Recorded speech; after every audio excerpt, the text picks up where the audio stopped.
ইমাম আবু হানিফা রহমতুল্লাহি আলাইহি এবং ফিকহ হানাফির গল্প। হিজরি ২য় শতাব্দীতে কুফা শহরে একজন মহান আলেমের জন্ম হয়। তার নাম ছিল নুমান বিন সাবিত, তবে তিনি ইমাম আবু হানিফা রহমতুল্লাহি আলাইহি নামেই বেশি পরিচিত। তিনি ছিলেন ইসলামী আইনের, ফিকহ, পথপ্রদর্শক এবং হানাফি মাযহাবের প্রতিষ্ঠাতা। এই গল্পটি আমাদের শেখায় যে কিভাবে জ্ঞান ও ধৈর্যের মাধ্যমে ইসলামের সেবা করতে হয়।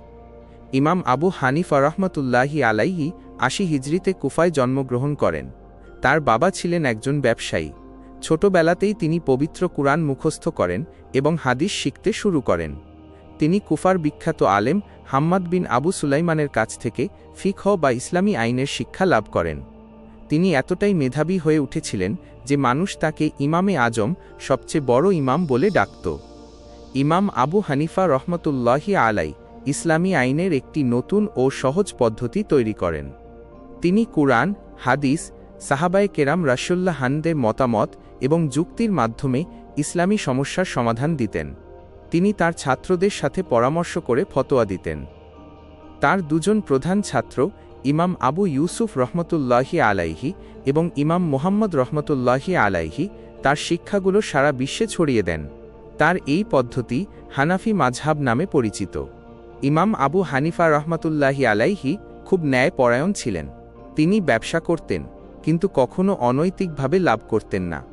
তিনি গরিবদের সাহায্য করতেন এবং নিজের সম্পদ দান করে দিতেন।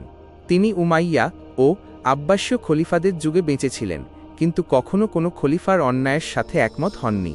তিনি সরকারি বিচারপতির কাজী পদ গ্রহণ করতে অস্বীকার করেছিলেন, কারণ তিনি সবসময় হকের পথে থাকতে চেয়েছিলেন। আব্বাসীয় খলিফা মনসুর তাকে বিচারপতির পদ দিতে চেয়েছিলেন, কিন্তু ইমাম আবু হানিফা রহমতুল্লাহি আলাইহি তাতে রাজি হননি। এই কারণে তাকে কারাগারে পাঠানো হয়। কারাগারেই তিনি অসুস্থ হয়ে পড়েন এবং ১৫০ হিজরিতে ইন্তেকাল করেন। তার জানাজায় হাজার হাজার মানুষ অংশগ্রহণ করেছিলেন।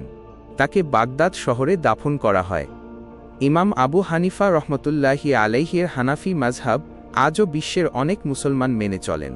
তিনি ছিলেন অনেক বুদ্ধিমান, ধৈর্যশীল এবং ইসলামের একজন সত্য সেবক। এই গল্প আমাদের শেখায় যে যদি কেউ জ্ঞান ও সত্যের পথে চলে, তবে সে ইসলামের অনেক বড় সেবা করতে পারে। গল্পের শিক্ষা ইসলামের সঠিক জ্ঞান অর্জন করা এবং অন্যায়ের কাছে মাথা নত না করাই হল প্রকৃত সফলতা। ইমাম আবু হানিফা রহমতুল্লাহি আলাইহি আমাদের শিখিয়েছেন কিভাবে বুদ্ধিমত্তার সাথে দ্বীনের খিদমত করতে হয়।